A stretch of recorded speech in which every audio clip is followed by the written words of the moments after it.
야당에서 처음으로 윤석열 전 검찰총장에 대한 공개 비판이 나왔습니다. 경찰 출신 초선인 김용판 국민의힘 의원이 윤 전 총장이 무리하게 적폐청산에 나섰던 것에 고해성사를 하라면서 야권의 보배 같은 분들이 많다며 견제를 한 것입니다. 같은 당 주호영 원내대표는 퇴임 고별회견에서 국민의당과 당대당 합당의 경우 새 지도부와 논의해야 할 것이라고 했는데 김종인 전 위원장의 비판에 대해서는 오해가 있었다, 억울하다고 강조했습니다. 삼성전자는 유족들이 고이건희 회장이 남긴 삼성전자 등 계열사 지분 등 12조 원 이상을 상속세로 납부할 계획이라고 밝혔습니다. 그러면서 이는 국내는 물론 세계적으로도 역대 최고 수준의 상속세 납부액이라며 우리 정부 상속세 지난해 총 세입 규모의 3에서 4배 수준에 달하는 금액이라고 덧붙이기도 했는데요. 과거 역대 최대 규모였던 이병철 회장의 상속세에 무려 680배에 달하는 것으로 알려졌습니다. 한편 관련 소식에 삼성가의 이재용 부회장을 사면하라는 반응들이 심심치 않게 나오고 있습니다.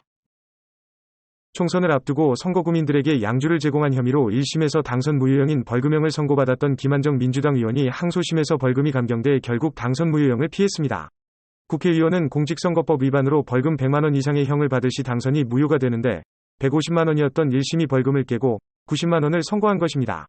김 의원은 검찰이 양주 가격을 높게 책정했다고 주장해온 것으로 알려졌는데 한편 이 소식에 차라리 99만 9천 원이라고 하지 그러냐며 비꼬는 반응들이 나오고 있습니다. 황사의 영향으로 전국 대부분 지역의 공기질이 탁한데요. 오전에 일부 지역에 비가 조금 오다 그치겠고 오후 중엔 요란한 소나기가 쏟아지는 곳이 있겠습니다. 이후 밤부터 내일 오전까지 전국 대부분 지역에 비가 오겠으며 금요일이나 되어야 대기질이 보통 수준을 회복할 것으로 예상됩니다.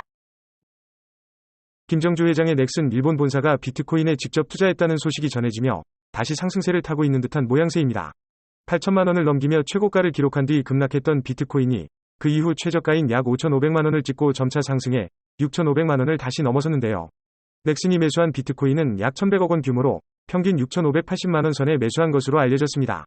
한편 국내 가상화폐 거래액은 다소 떨어졌음에도 불구 올 4월 들어 매일 코스피보다 많은 규모를 기록하고 있다고 하네요. 화이자 CEO가 코로나 치료약이 연말이면 출시될 것이라고 전망했습니다. 현재까지 미국 식품의약국에서 승인받은 코로나 치료제는 정맥 주사용 렘데시비르가 유일한데 화이자의 제품은 먹는 약이기 때문에 병원에 가지 않아도 되어 더 용이하게 복용할 수 있을 것으로 보여집니다. 한편 미국은 백신 접종을 마친 사람이라면 마스크를 쓰지 않아도 된다고 보건당국이 밝혔는데 바이든 대통령도 마스크를 쓰지 않은 모습을 보여주고 있을 정도입니다. 그럼 오늘도 좋은 하루 보내세요.